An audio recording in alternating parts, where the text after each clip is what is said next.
The other day, I was walking in London Fields in Hackney, right near where I live. There were cops everywhere, which is pretty unusual for the neighborhood. It looked like some kind of disturbance had just happened. So I went to the newsagent and asked what was going on, and Kenny, the guy who runs the place, told me that the police had just arrested that crazy Chinese guy who used to hang out in the park.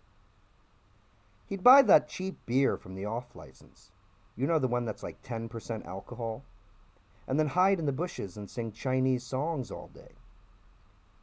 He was always mumbling about Bush, Bush, and had some lunatic obsession with terrorists. I don't know. Maybe there's some paranoid connection between the two.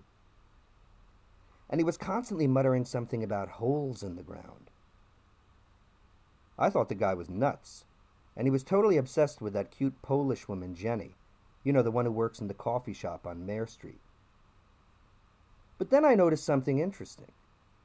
On Broadway Market, which is my street, there are 3 separate holes in the ground. There's the one by the bus stop in front of the Turkish grocery store.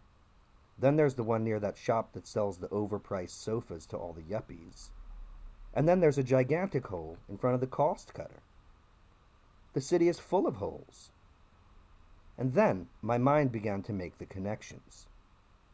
You have the holy city, which is Jerusalem, and Jerusalem is full of crazy people who are convinced that they're the Messiah.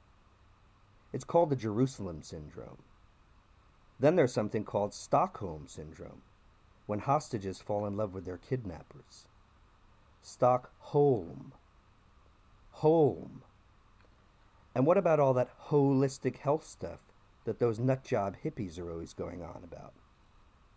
There's even a holistic health place on Broadway Market. So maybe there's some connection between holes and being crazy. That would certainly explain the Chinese dude. But then you have His Holiness the Dalai Lama and the Platonic ideal of the hole. So maybe holes have something to do with some mystical understanding of the universe. It's a bit like that joke, what did the Zen master say to the hot dog salesman?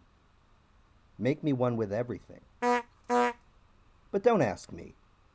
It's not like I'm a philosopher or anything. I'm just some guy who wants to get the hell out of Hackney and move to the beach in Brazil. I love the beach.